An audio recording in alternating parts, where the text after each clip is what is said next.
Soy docente titular de la cátedra de histología y docente también de tercer año de patología. Justamente en estos momentos estoy como jefe de departamento de patología. Es por esa razón que me estoy dando prácticas en histología y en patología, lógicamente. Pero sí las teóricas que me corresponden en histología las voy a dar.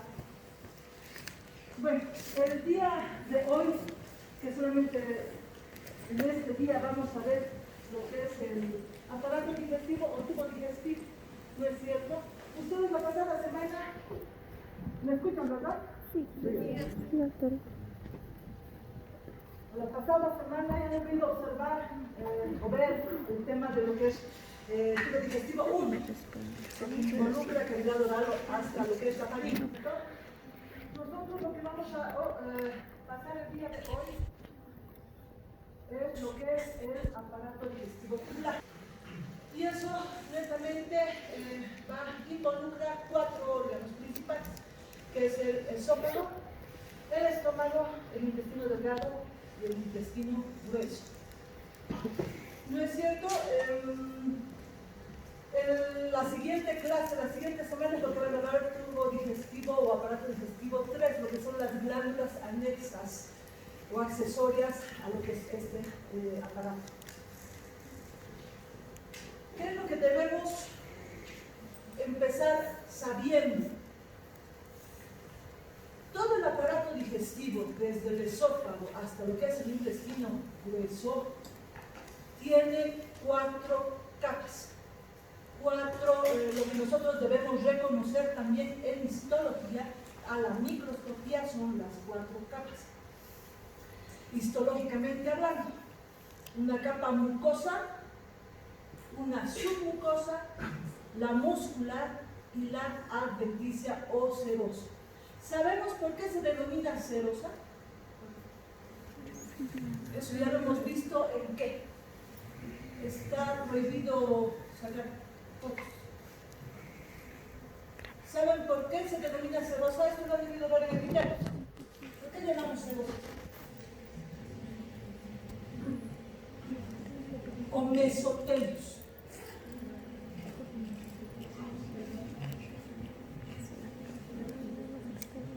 En cavidad pleural, en cavidad abdominal, han debido tocar el punto de los mesotelios.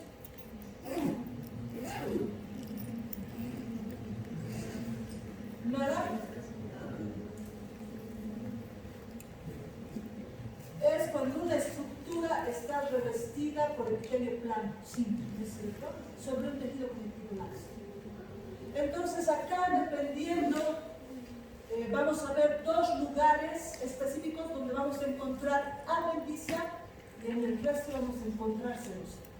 Adventicia porque van a ser como un medio de fijación del órgano, y la serosa que vamos a ver principalmente en la cavidad abdominal, que va a estar revestido por un mesotelio.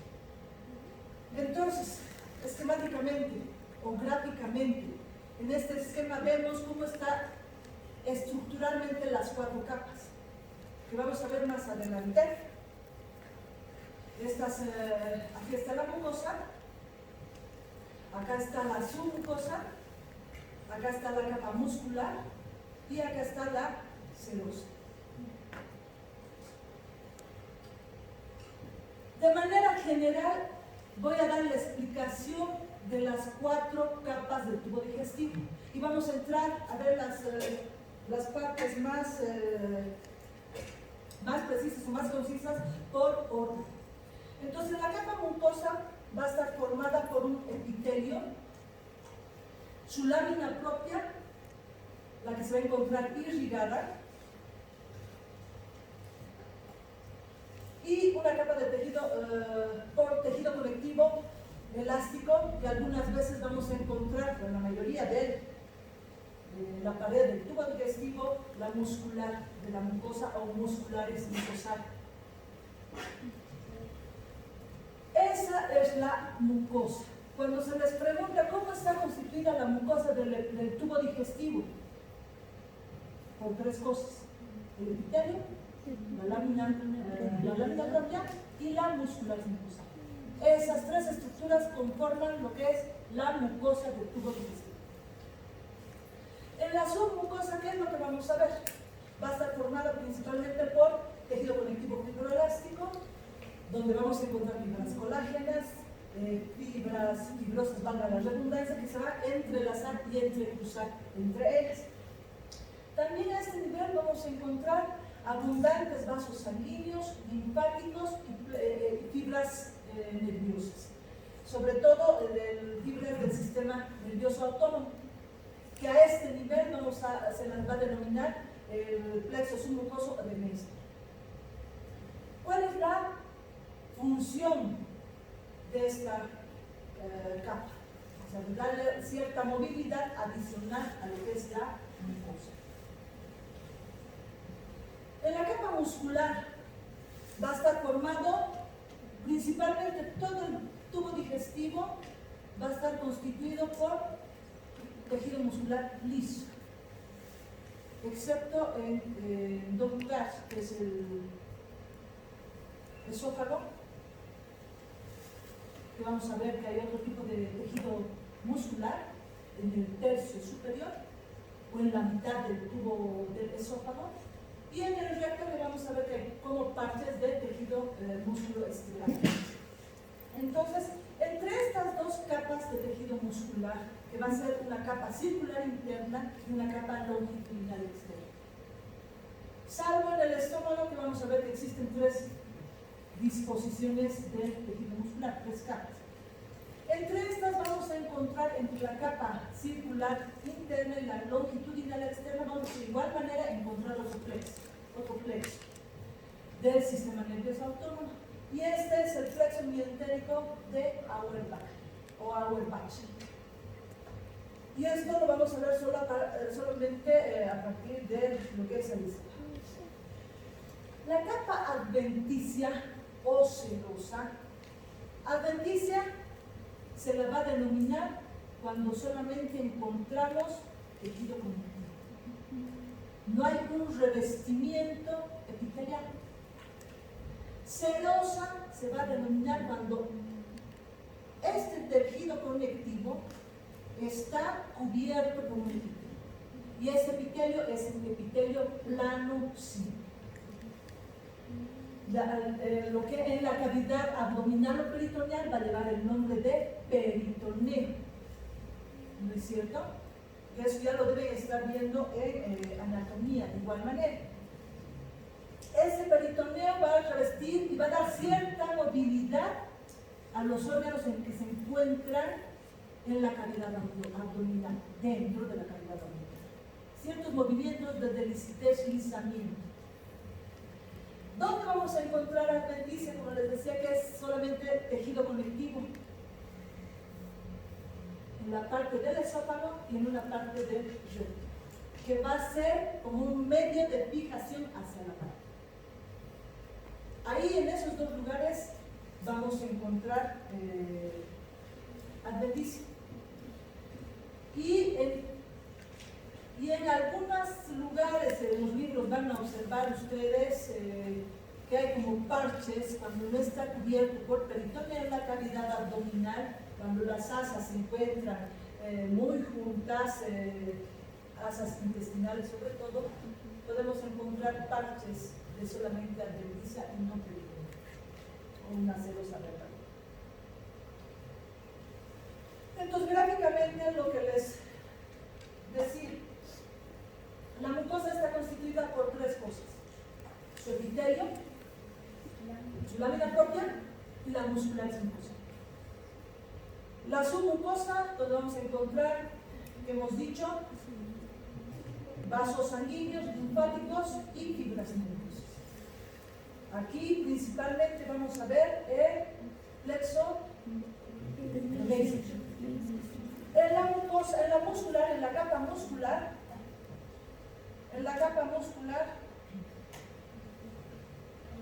vamos a observar las disposiciones de las dos capas, ¿no? La circular interna y la longitudinal externa. Y acá, si encontramos este epitelio con un tejido conectivo, es una celulosa. Si solamente encontramos este tejido conectivo sin el epitelio, finalmente sí.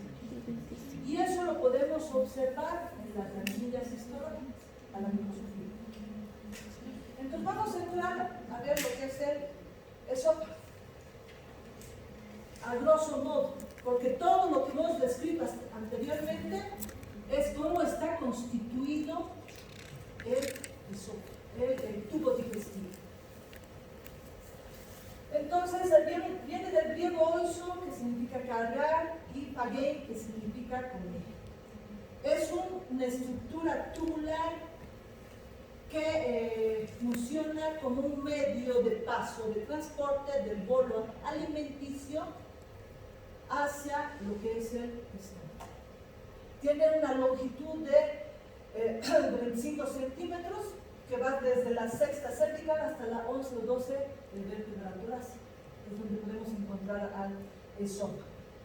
Este generalmente tiene una forma de S, una S itálica alargada.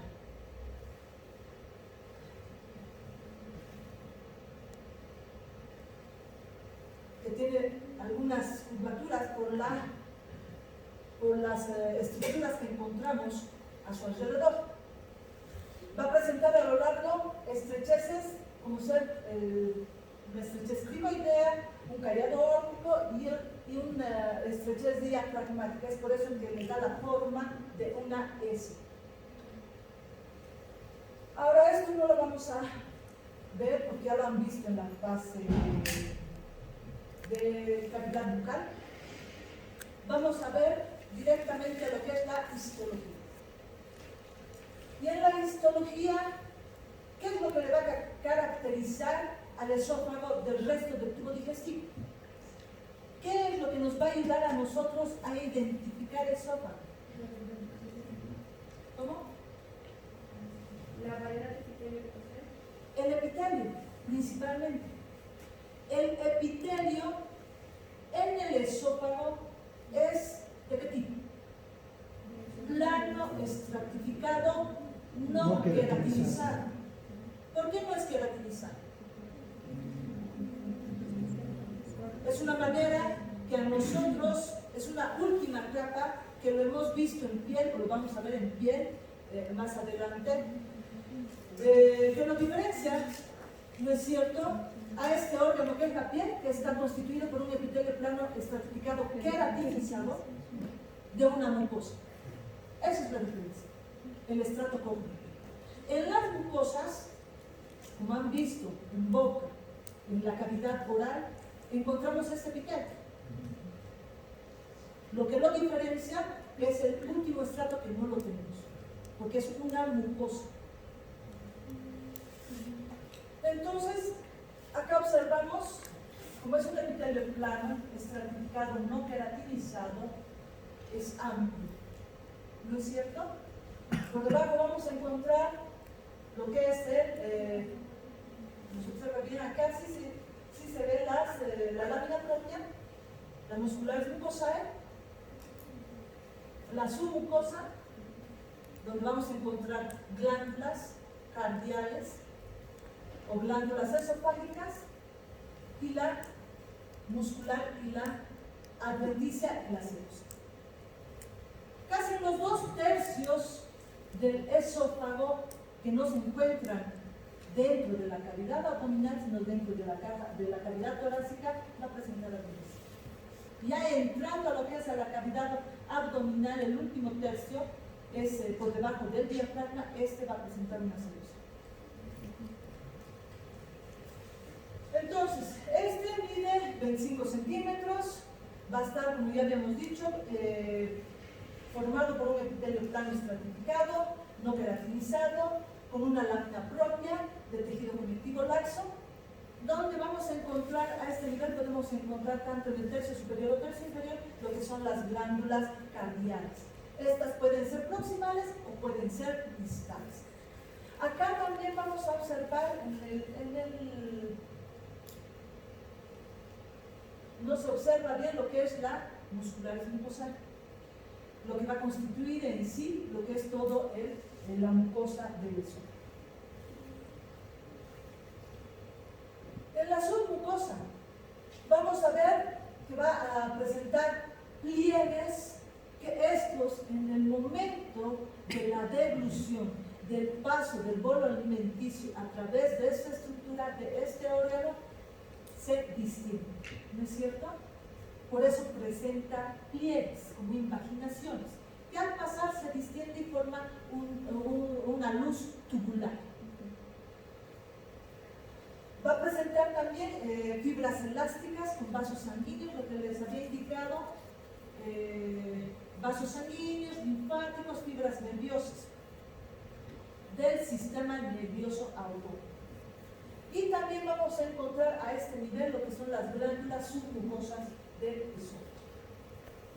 En la capa muscular, lo que les había indicado, la mitad superior del esófago va a tener un tipo muscular diferente al resto del tubo digestivo. Este va a estar constituido por fibras musculares estriadas, por músculo estriado, y la mitad inferior va a estar constituida por músculo liso. ¿Qué quiere decir? Si nosotros dividimos al esófago en 3 tercios, el tercio medio, ¿qué tipo de músculo va a tener? ¿Perdón? Ambos, ¿no es cierto? Ambos. Y nosotros podemos reconocer eso al microscopio, en qué nivel más o menos los encontramos, o de dónde han sacado la muestra de ese órgano. Si vemos músculo estriado, es de la mitad superior, ¿no es cierto? Y de la mitad inferior vamos a encontrar lo que es músculo liso. La adventicia, lo que les indicaba, está formada por tejido conectivo y este va a estar en el tercio inferior. Cuando ingresa a la cavidad abdominal va a tener un epitelio plano, lo que va a constituir una serosa o un peritoneo, el peritoneo. Ahora acá vamos a tener dos esfínteres que están constituidos principalmente por la capa muscular. Es el esfínter esofágico superior, que va a evitar el paso del aire al cerrarse, y también va a evitar la devolución o el paso del bolo alimenticio a la cavidad oral, ¿no es cierto? Y el esfínter esofágico inferior, que va a impedir que una vez que haya pasado el bolo alimenticio al estómago vuelva a producirse la devolución del bolo alimenticio. ¿Dónde vemos esto que puede ocurrir? En los vómitos, ¿no es cierto? La devolución, que se abren ambos esfínteres cuando se produce este proceso o este mecanismo del vómito. Esto automáticamente, el flujo, que es el esfínter esofágico inferior, tiende a cerrarse para evitar que también, una vez que pasa el bolo alimenticio al estómago, que haya un reflujo gastroesofágico. ¿Qué va a pasar si el jugo gástrico pasa o ese esfínter esofágico inferior es débil, no se cierra adecuadamente? Hace que los jugos gástricos pasen al esófago, y al pasar al esófago es una lesión mecánica crónica que va a producir a nivel del epitelio del esófago. El cambio del epitelio maduro por otro epitelio maduro, ¿qué se llama? Y eso ya lo han visto.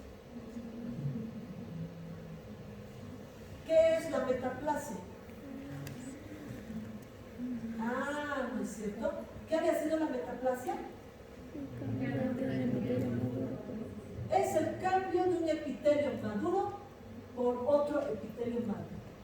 Y este cambio no es así por así. Tiene que haber un mecanismo de defensa, por lo que ese epitelio, un epitelio va a cambiar por otro epitelio. En este caso, cuando hay este tipo de reflujo gastroesofágico, el epitelio, que es plano estratificado, no queratinizado en el esófago, por tanta irritación que está produciendo el jugo gástrico, el ácido clorhídrico, todo eso, a nivel del tercio inferior, va a producir un cambio a un epitelio de tipo gástrico o de tipo intestinal. Esa es la metaplasia. Y eso a nosotros muy frecuentemente en los hospitales llega patología para ver si hay alguna lesión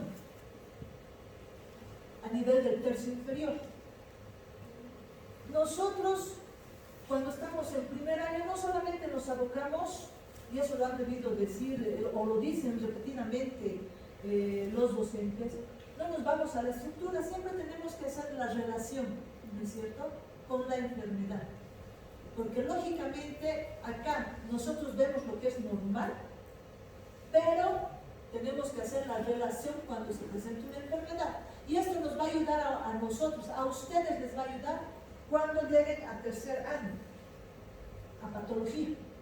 Porque todo lo que estamos aprendiendo ahora, a ver microscópicamente lo que es tejido normal, en patología tenemos que reconocer el tejido con la enfermedad. Por eso les decía, y en la mayoría de los libros ya viene cada capítulo con referencia a lo que es al final, ¿no es cierto? ¿Qué enfermedades nosotros podemos ver en cierto lugar? Acá las inflamaciones, las esofagitis es con frecuencia poder observar. La irritación que pasa de los jugos gástricos hacia el esófago va a producir una inflamación a nivel del tercio inferior del epitelio del esófago. Y eso va a producir un cambio, lo que decía la metaplasia. Ahora esta metaplasia, como les decía hace un momento, puede producir cambios en el epitelio. Y cuando llegan esas muestras de esófago, biopsias de esófago, a un laboratorio de patología, a nosotros nos piden buscar eso principalmente, si hay algún tipo de metaplasia a ese nivel. Si hay metaplasia a ese nivel, a eso se denomina esófago de Barrett. Si sobre todo es una metaplasia de tipo intestinal, ¿qué es lo que vamos a ver? En lugar de ver un epitelio plano, vamos a ver un epitelio de tipo intestinal. ¿Qué quiere decir? Como es el que lo vamos a ver más adelante, es un epitelio cilíndrico, simple, con presencia de secreción en su núcleo.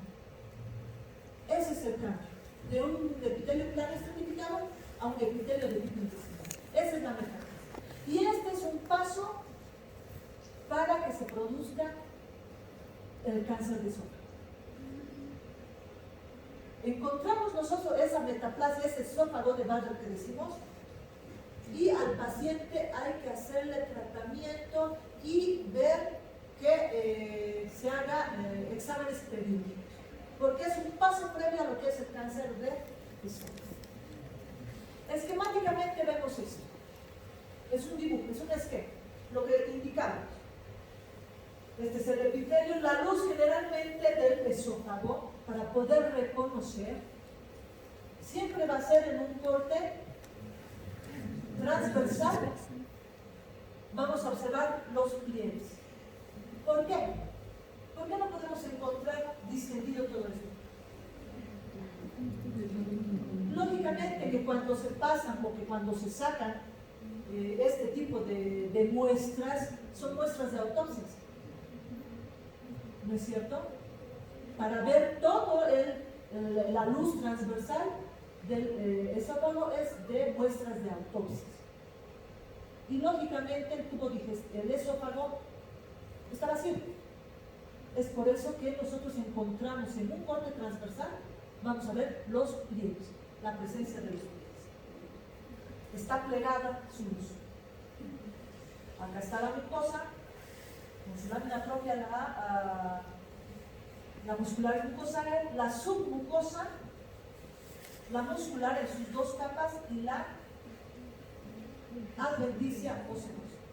A este nivel nosotros podemos decir que es una adventicia viendo el esquema.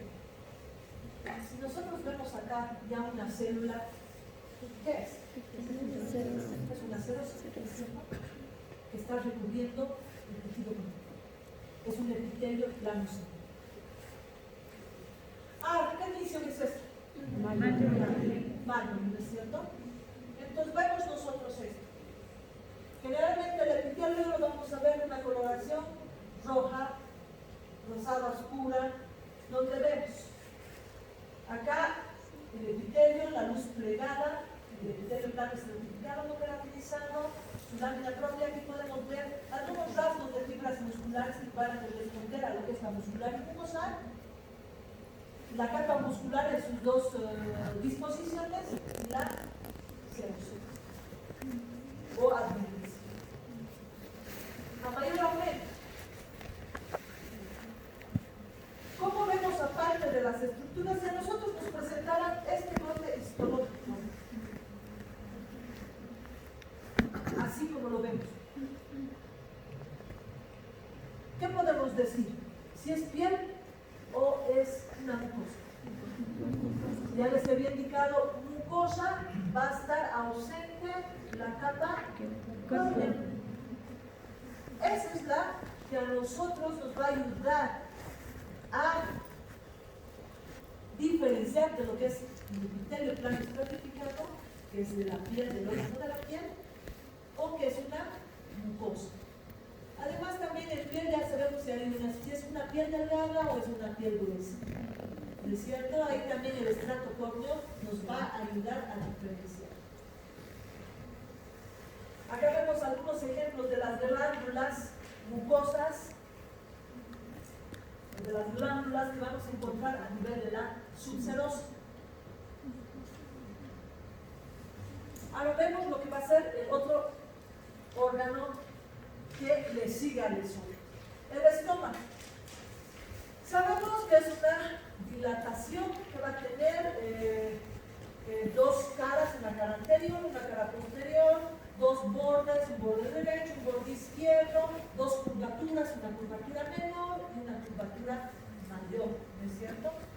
Esto principalmente, una vez que pasa todo el bolo alimenticio, acá por la gran cantidad de hormonas que se secretan, enzimas que se producen, ¿qué va a ser la función principal?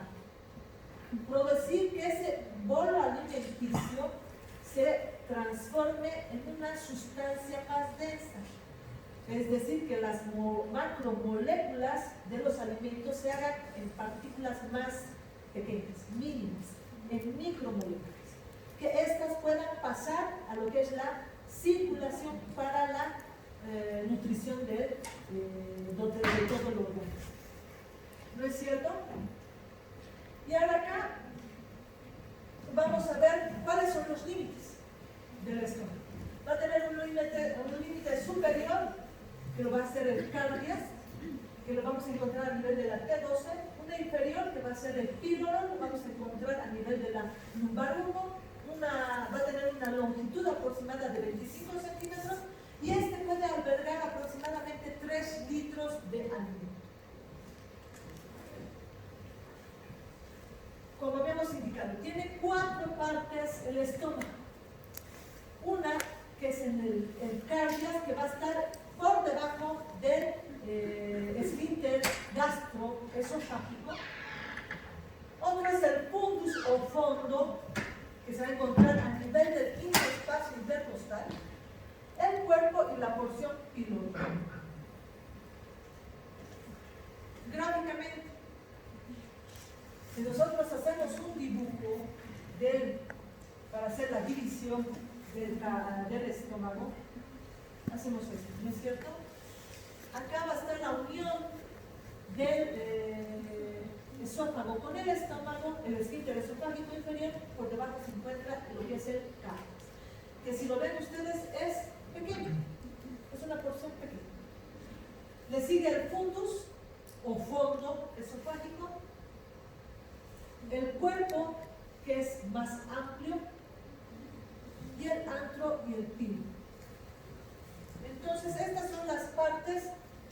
¿Por qué se hace esquemáticamente? O sea, vemos con un dibujo qué es lo que vamos a encontrar principalmente. ¿Qué tipo de glándulas vamos a ver en cada una de estas partes? Cada glándula va a tener diferentes tipos de células que van a producir diferentes tipos de sustancias, de enzimas para la digestión del bolo. Entonces, tenemos una curvatura menor, que generalmente es cóncava, y una curvatura mayor, que es convexa. Ahora, el estómago internamente también va a presentar pliegues gástricos, que son más marcados cuando se produce la contracción. ¿No es cierto? Y estos van a ser más gruesos y más amplios a nivel del atrio y del pilo. Cuando va a pasar, va a ayudar a pasar el quimo, en todo caso, la sustancia más densa del estómago hacia el intestino. Entonces, en el canal gástrico, ¿qué es el canal gástrico? ¿Qué es todo lo que internamente recubre a lo que es el estómago? Es durante la deglución, su función principal es del movimiento, del alimento. Y este va a ayudar, como les decía, a que se transporte a través del antro, del píloro y pueda pasar lo que es hacia el duodeno, hacia el intestino delgado. Este es un esquema de lo que indicábamos: el cardias, el fundus, el cuerpo, el antro y el píloro.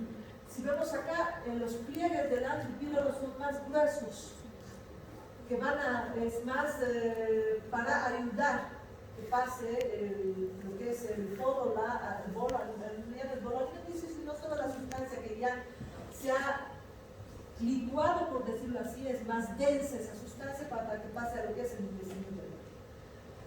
Si nosotros hacemos un estudio un estudio gástrico, esto es una endoscopía. Lo que acá en la endoscopía vemos estos pliegues, lo que se representa esquemáticamente. ¿No es cierto? La forma de los pliegues gástricos. Entonces, ¿cuál es la función principal del estómago? Es la de almacenar, mezclar, digerir los alimentos, que hay una ruptura mecánica. Lo que les decía, las macromoléculas, con la presencia del jugo gástrico, enzimas proteolíticas, hagan que se degraden a las partículas más pequeñas, a micromoléculas, y estas puedan pasar al sistema circulatorio para dar la nutrición a todo el organismo. La mucosa tiene pliegues o criptas a este nivel. Va a estar formado por un epitelio cilíndrico simple con microvellosidades cortas y presencia de vocales. A este nivel, cuando ya encontramos un epitelio cilíndrico ciliado con presencia de microvellosidades, ¿qué se denomina?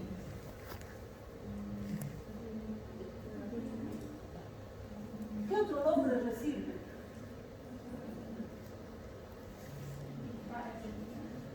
¿Cómo? Que tengan, o sea, el borde del cepillo son las microvelocidades, ¿no? Es un epitelio en chapa estriada, ¿no es cierto? También esa denominación se le da a ese tipo de epitelio, que va desde el estómago a lo que es el intestino principalmente, en chapa estriada se le denomina. Acá van a presentar células secretoras que van a formar lo que secretan, una lámina que va a producir una mucina alcalina, que va a proteger al estómago de los ácidos, y además va a producirse pepsina, que va a lubricar al estómago. En el estómago, por el tipo de funcionamiento que tiene, por las glándulas que va a presentar, que son glándulas tubulares, ramificadas, la mayoría de la parte del estómago, van a presentar diferentes células a nivel de estas glándulas tubulares ramificadas. Y estas van a tener un recambio celular cada tercer día, que que se van renovando ese epitelio. Ya al corte, nosotros longitudinal, nosotros para reconocer cualquier órgano, ¿con qué objetivo debemos observar?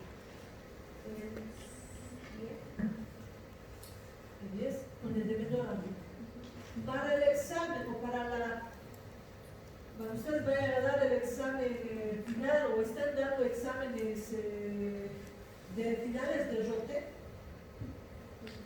pues les ponen, ¿no es cierto? Nosotros para ver y dar el diagnóstico no nos tenemos que ir con el último objetivo. Siempre con el de menor aumento. Ese es el que nos va a dar y nos va a ayudar a nosotros a diagnosticar qué órgano se trata. Ya para confirmar podemos seguir aumentando y buscando estructuras específicas. Pero el objetivo de menor aumento es el que nos va a dar el diagnóstico, nos va a decir o indicar qué órgano es el que estamos viendo. Entonces esto es a menor aumento y acá lógicamente en el epitelio, en la mucosa del estómago, esta va a ser más amplia, la mucosa del estómago. Entonces vamos a encontrar acá,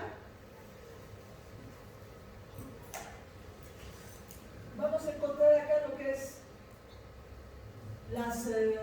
el epitelio superficial, que es un epitelio cilíndrico, simple, ciliado, donde los núcleos se van a encontrar basales, son núcleos basales cerca de la lámina propia. Vamos a encontrar también glándulas gástricas, que una vez que el epitelio se invagina hacia la pared del estómago, forman glándulas tubulares o glándulas tubulares ramificadas o simples. Vamos a encontrar lo que es acá, la lámina propia, la muscularis mucosae, la submucosa, la muscular, que en este caso a nivel del estómago ya no son solamente 2 capas, son 3 capas. ¿Sí? Una capa muscular oblicua, una capa circular y una capa longitudinal. Y por la parte externa encontramos lo que es la celulosa. Fíjense bien acá el reborde que cubre al tejido conectivo. Se ve claramente que es un epitelio plano simple, ¿no es cierto? Es un mesotelo. Entonces, ¿qué es lo que vamos a encontrar en el estómago, en el epitelio del estómago? Vamos a encontrar diferentes glándulas. Glándulas cardiales, glándulas corpofúngicas, con diferentes tipos de células. En las glándulas cardiales se van a localizar principalmente a nivel del cárdiax. Estas glándulas van a ser de tipo mucoso y algunas van a presentar algunas células endócrinas. En las glándulas corpofúngicas se van a localizar principalmente el nombre lo dice, a nivel del hombro y del cuerpo, corpofúngicas, ¿no es cierto? Algunas van a desembocar a nivel de las criptas o foviolas, y estas glándulas van a presentar diferentes tipos de células. Vamos a ver células mucosas que van a ser de forma cilíndrica, son bajas y van a producir principalmente una mucina alcalina. Las células parietales son células más redondas, con canalículos intracelulares. Su función principal de las células parietales, ¿cuál es? Es la de producir, ¿qué cosa? Ácido clorhídrico y factor intrínseco, ¿no es cierto? El factor intrínseco, ¿para qué es importante? Aquí lo leyendo y esta semana estamos viendo, ¿no es cierto? La práctica. ¿No estamos viendo todavía la práctica de tubo digestivo esta semana? ¿Sí? No. Bueno, entonces, ¿para qué es importante la producción de factor intrínseco? Para la absorción de la vitamina B2. Si no se produce esto, ¿qué se va a producir? Beriberi. Beriberi. ¿Qué? Beriberi. Síndrome de También Beriberi. se va a producir un tipo de anemia. Sí, ¿Qué anemia es? Anemia pérticis. sí. ¿Qué otro tipo de células más vamos a encontrar? Más adelante vamos a ver los dibujos, pues los cortes histológicos. Células principales o sinógenas. ¿Cuál es la diferencia para reconocer una célula parietal de una célula principal? La característica y la tinción del citoplasma de estas. En las células parietales son células más redondas, de núcleos centrales, y el eosinófilo más rosa, más eosinófilo, el citoplasma más rosado, es más eosinófilo, con la tinción universal. Y en las células principales son células más pequeñas, con un citoplasma más basófilo, más oscuro. ¿Por qué? Por la presencia de la mayor cantidad de retículo endoplasmático rugoso que vamos a encontrar a este tipo de nivel, de estas células principales o sinógenas. Acá se va a secretar el pepsinógeno, que es el precursor de la pepsina, ¿no es cierto? También vamos a encontrar células endócrinas. Estas van a presentar células que van a presentar en su superficie superior, van a presentar microvellosidades, que solamente vamos a poder observar este tipo de células no con tinción universal, sino con otro tipo de técnica, que ahora ya se está produciendo en el laboratorio. Y en algunos libros ya viene este tipo de fotografías con tinción de inmunohistoquímica. Las células endócrinas las vamos a ver con ciertos anticuerpos de inmunohistoquímica. A la tinción universal no las podemos reconocer. Entonces vemos este tipo de células que vamos a encontrar. Seguimos bajando y encontramos a las glándulas pilóricas. Estas se van a encontrar principalmente a nivel del píloro, son de tipo mucoso, y acá vamos a encontrar las células que van a producir gastrita principalmente. Más adelante hay una diapositiva donde vamos a ver los diferentes tipos de células y qué producen. Entonces acá, este es un corte histológico donde vamos a observar. No sé si se puede observar bien desde el lado, pero yo creo que sí. Donde dice O son las células oxígenas. Fíjense bien cómo es un citoplasma de estas células. Son células más redondas, con el núcleo central, y el citoplasma es más rosado. Nosotros en el microscopio, cuando vayamos a las prácticas, las vamos a poder reconocer. Y las células principales, que son células más pequeñas, el citoplasma es más azulado, más basófilo, y es una forma de reconocer estas dos. Ahora, la lámina propia de la mucosa del estómago va a estar reducida.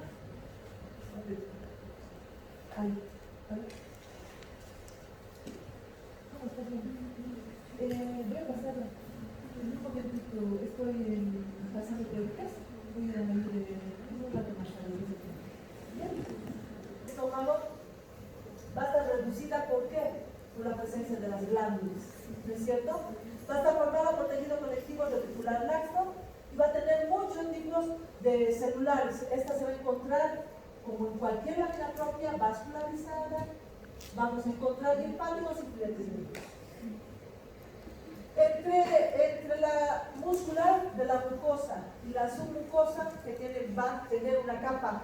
Acá hay una característica principal a nivel de la muscular, la muscular mucosa, la muscular, ya se me trabó, la muscular es mucosae del estómago, tiene una característica también, al igual que la capa muscular del estómago, va a presentar filetes musculares en diferente posición, como si estuvieran como tres capas de la capa muscular que vemos.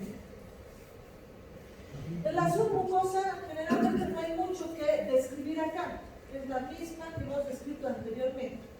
En la capa muscular, lo que vemos indicado acá, va a tener tres disposiciones de las fibras musculares.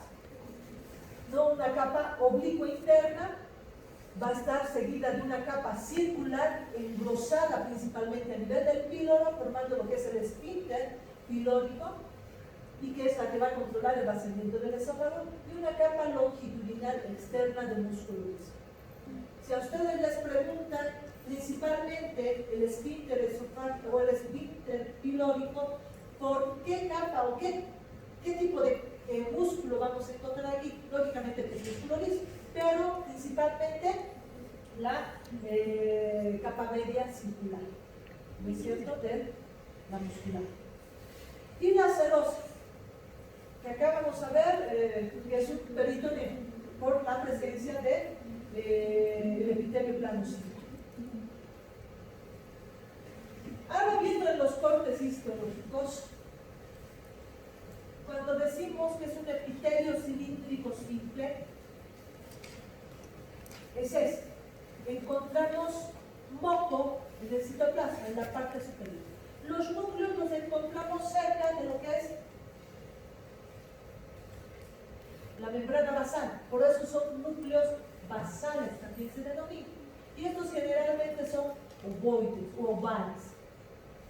Vemos acá, a menor aumento, lo que es el epitelio gástrico o epitelio foveolar, que se impagina formando las glándulas. Y a nivel del fondo de las glándulas es lo que encontramos las criptas o foveolas gástricas. Ahora, ¿qué es lo que nosotros a veces buscamos cuando mandan biopsias gástricas? Nos llegan así estructuras diminutas, pequeñas, de 0,2 centímetros de diámetro mayor, que al corte la vemos así. Nosotros buscamos acá una bacteria a nivel del estómago. Helicobacter El Helicobacter pylori. Y buscamos lógicamente si hay algún tipo de inflamación. ¿Por qué buscamos el Helicobacter pylori?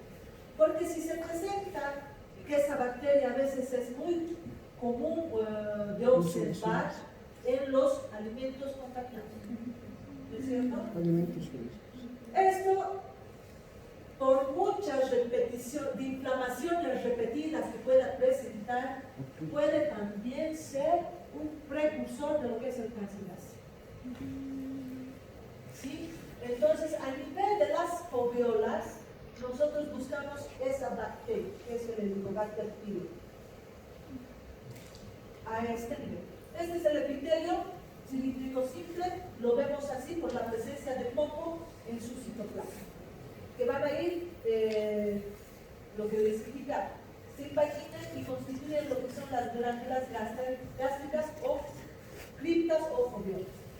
A mayor aumento, vemos ese epitelio, que es muy diferente al epitelio del esófago, ¿no es cierto? Cuando nosotros vemos lo que les indica esa metaplasia gástrica, metaplasia intestinal, este es el epitelio que reemplaza al epitelio del esófago, ¿no es cierto? Por un cierre inadecuado del esfínter gastroesofágico o por el reflujo o por el mecanismo del vómito puede producir este tipo de epitelio a nivel del esófago. A mayor aumento, lo que les indica, estas son las células parietales y podemos ver acá, ¿no es cierto? Son células más redondas, el citoplasma es más amplio y es más rosado.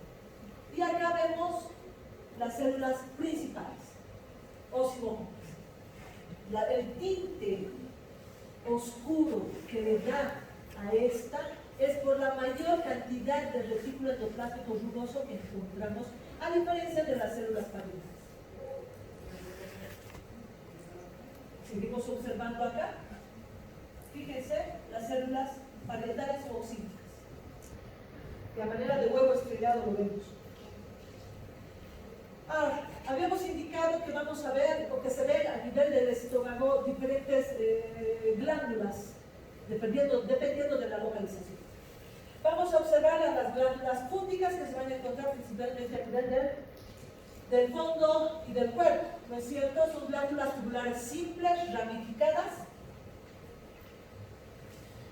y va a tener un istmo, un cuello y una base. Y a nivel de su trayecto de revestimiento vamos a encontrar diferentes tipos de células.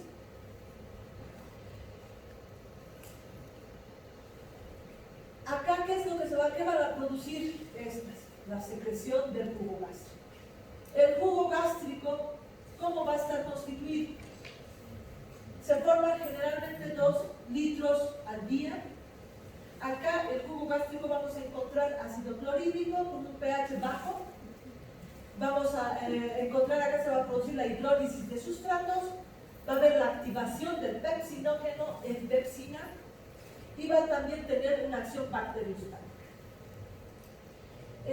También vamos a encontrar lo que es la pepsina una vez que se produce la transformación o la degradación del pepsinógeno en esta, que va a producir la pepsina, la hidrólisis de proteínas para formar péptidos principalmente. El moco, ¿cómo es del jugo gástrico? Es un pH, tiene un pH neutral, va a formar una especie de barrera fisiológica gástrica. ¿Por qué creen que se va a formar este moco y va a servir como protección? Por el ácido clorhídrico que se produce, ¿no es cierto? Imagínense si no hubiera esta barrera de protección. Se estaría lesionando el epitelio gástrico, ¿no es cierto? Entonces, hay ese mecanismo, esa barrera física.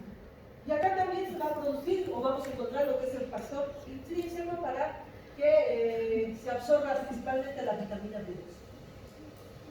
Lo que les indica, en estas glándulas cúticas vamos a encontrar diferentes tipos de células.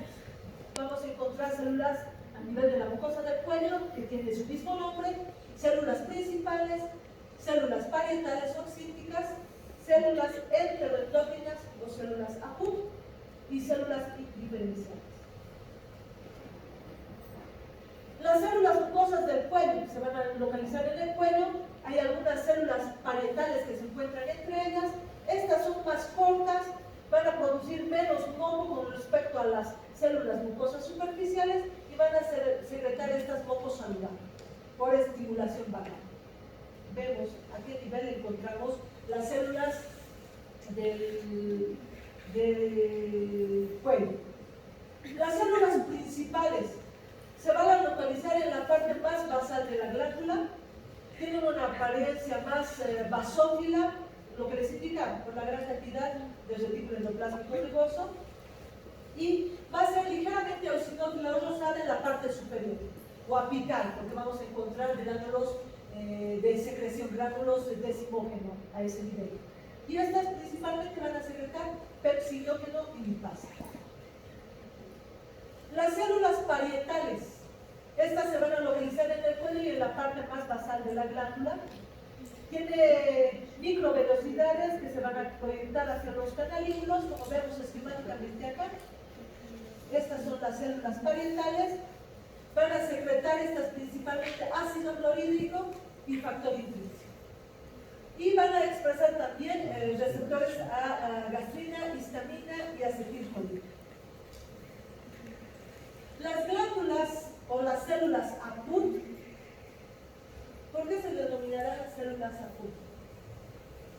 Que vamos a encontrar diferentes, así como que necesitamos una técnica especial para ver estas. ¿Alguien tiene idea? Son células enterocromáticas, ¿no es cierto? Por el tipo de secreción y de formación de hormonas, por eso se les da esta denominación. Se van a presentar en su citoplasma gránulos de secreción que se pueden observar con la técnica de inmunohistoquímica. Son argentoafines. ¿Qué quiere decir esto? Que tal vez con tinción de histoquímica podamos observar. ¿Qué tinciones son argentoafines? Recordando un poquito el primer lote, ¿cuáles son argentoafines? Son tinciones de histoquímica. ¿Qué tinciones son argentoafines? Son tinciones de histoquímica. ¿Qué quiere decir esto? Que tal vez con tinción de histoquímica podamos observar. ¿Qué tinciones son argentoafines? Recordando un poquito el primer lote, ¿cuáles son argentoafines?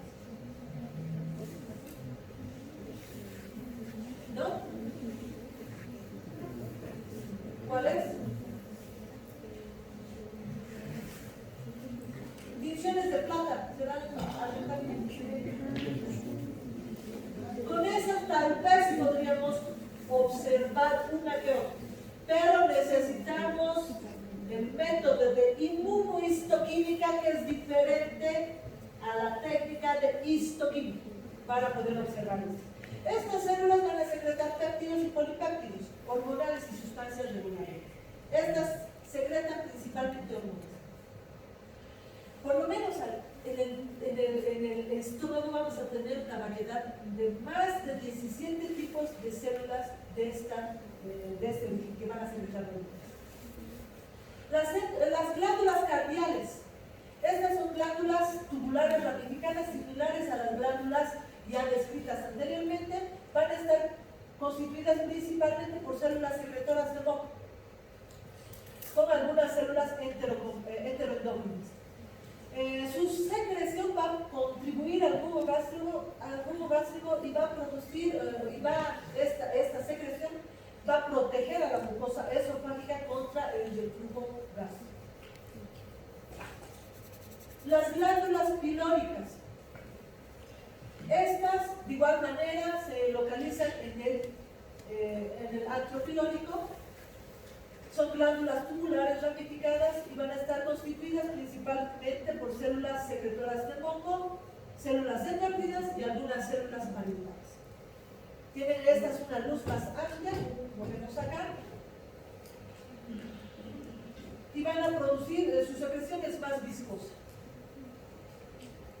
Lógicamente que en los cortes histológicos nosotros no nos vamos a ir a ver qué glándula es, no, principalmente a reconocer lo que es el epitelio foveolar principalmente, ¿no es cierto? Pero sí nosotros tenemos que saber qué tipo de células hay ahí, qué es lo que se produce, ¿no es cierto?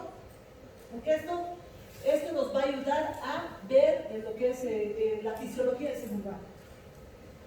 En la muscular externa o en la muscular propiamente dicha del estómago, vamos a encontrar las tres capas ya descritas y lo que es la celulosa. Pasamos a ver el siguiente órgano, que es el intestino. Ahora, en el intestino delgado, lo que vamos a observar acá es donde se produce ¿qué? La mayor absorción de ¿qué? De nutrientes, ¿no es cierto? Y lo que no nos sirve al organismo pasa a lo que es el intestino grueso. Entonces acá se va a producir la digestión de los alimentos con la presencia de enzimas pancreáticas, bilis, enzimas que van a transformar en monosacáridos y aminoácidos para la mejor absorción de estos y que pasen a la circulación. Además de absorberse los nutrientes, lógicamente que van a absorber agua, electrolitos, y todo lo que se va a secretar para que se forme en micromoléculas o en aminoácidos para que pasen a la circulación, gracias a las glándulas anexas, ¿no es cierto? Hígado, páncreas, que posteriormente lo van a ver en el siguiente video. Ahora, la superficie del intestino delgado, nosotros sabemos que tiene aproximadamente ¿cuánto? Por anatomía. ¿Qué? 12. ¿Cómo? Entre 6 a 10, depende de la literatura, metros de longitud. No es centímetros, metros. Creo que todavía no ha pasado esta parte de la anatomía. Recién van a entrar biológicamente. En biología, por lo menos en el colegio hemos visto esto, ¿no es cierto? Ya. Entonces, si en el intestino delgado va a tener ciertas particularidades y que eso sí, al microscopio óptico podemos decir qué parte del intestino delgado estamos viendo, ¿no es cierto? Acá vamos a ver que está constituido el intestino delgado por el duodeno, el yeyuno y el hilo. ¿No es cierto que vamos a dar las características puntuales más adelante? Si es el órgano órgano donde se va a producir la absorción de todos los nutrientes tiene que tener ciertas características. Y estas principalmente las vamos a ver en el epitelio. Lógicamente, una, la longitud y la disposición de as dispuestas en la cavidad abdominal. Vamos a encontrar las plicas o pliegues circulares, que es una de las estructuras que nos permite también la mayor absorción de los nutrientes en el organismo. Estos pliegues circulares van a estar constituidos por lo que son las válvulas de Kernig, ¿no es cierto? Que son, que vamos a ver a este nivel. Fíjense, esta es una plica circular y esta es otra, o pliegue circular. Entre pliegue y pliegue circular vamos a encontrar otra estructura que nos va a ayudar a la absorción de estos nutrientes, que son, ¿qué es? Las vellosidades. Y a las vellosidades las tenemos como a manera de dedos, digitiformes. ¿No es cierto? Que van a salir hacia la luz del intestino, a manera de dedos. Que estos van a estar, estos pliegues circulares van a estar ausentes, una característica ausentes en el duodeno inicial y en la parte distal del hígado. Estos pliegues circulares van a aumentar la superficie de absorción en un porcentaje de 3 por centímetro que nosotros tengamos de intestino. Les decía, una de las otras estructuras que nos va a ayudar a nosotros la absorción son las vellosidades. Estas son las vellosidades a manera de dedos, que son prolongaciones de la submucosa hacia la luz intestinal. En las vellosidades vamos a encontrar otro tipo de estructuras, que son las microvellosidades, que encontramos principalmente en la superficie superior o en la superficie abdominal. Con esa llamamos 4 estructuras que nos están ayudando para la absorción de todos los nutrientes. Y por último tenemos lo que es las criptas del Lieberkühn. Estas que se han mencionado nos ayudan a aumentar la superficie de absorción de las nutrientes. Entonces, si en el examen se les colocara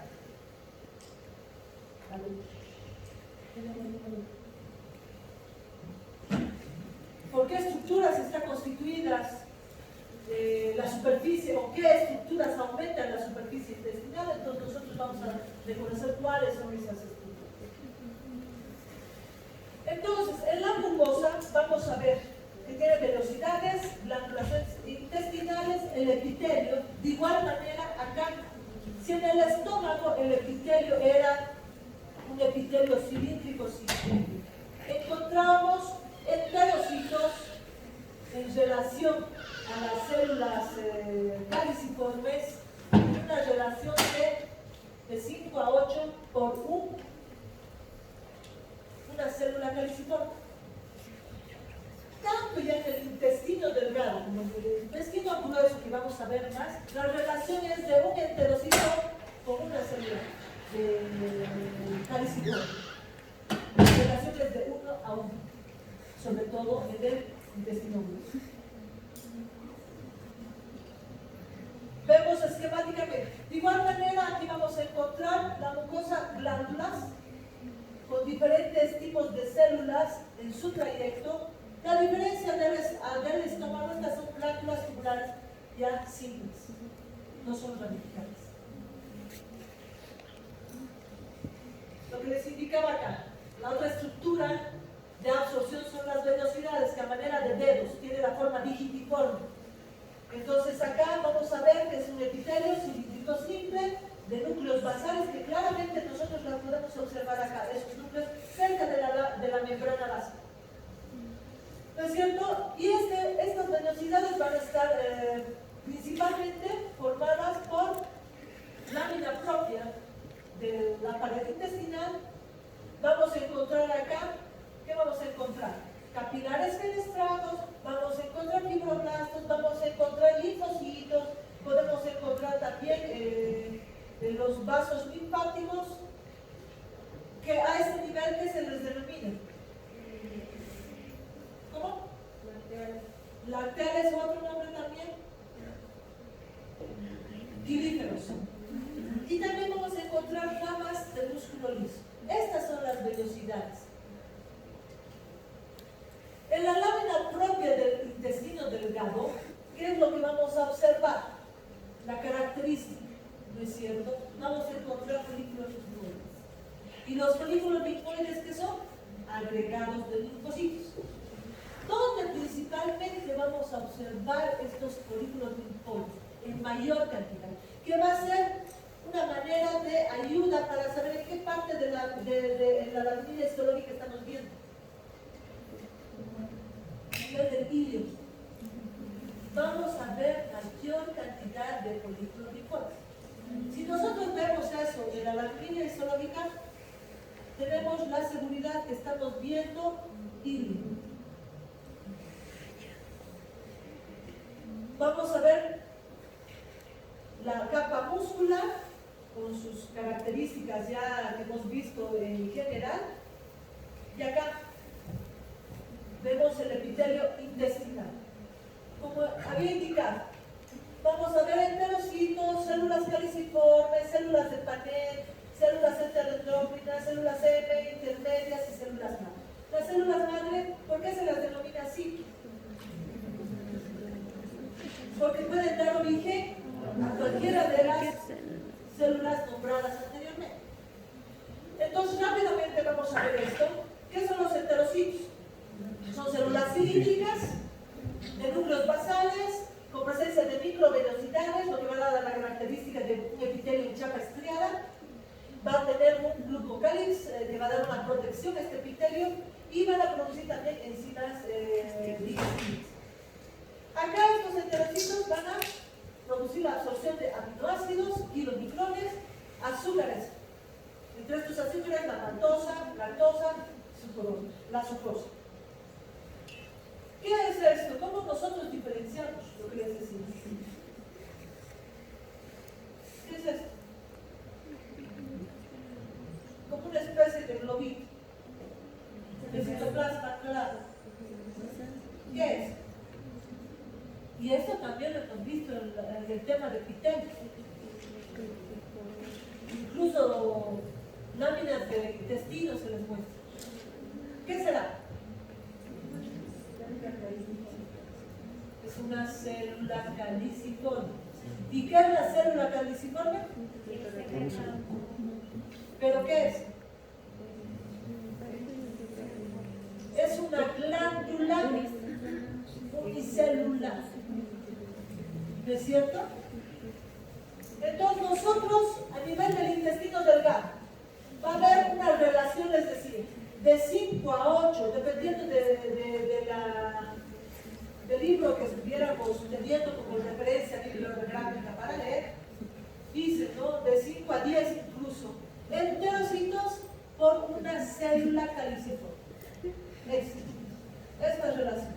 Vemos estos espacios. Enterocitos, la célula caliciforme. Enterocitos, las células caliciformes. Esa es la relación que dice. Ahora las células caliciformes van a secretar poco. Va a haber esta cantidad, vamos a ver mayor cantidad de células caliciformes a nivel del duodeno intestino.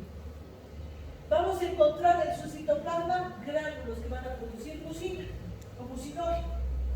Va a tener una basofilia basal, va a ser más de coloración más intensa en la base de estas células y van a presentar pequeñas microvellosidades. Con rendición de Dalier nosotros vamos a poder observar principalmente acá las células caliciformes diferenciadas de lo que son los enterocitos. ¿No es cierto? Acá vemos una menor cantidad de células caliciformes. planeta. Estas se van a localizar principalmente a nivel de la base de las glándulas, tienen un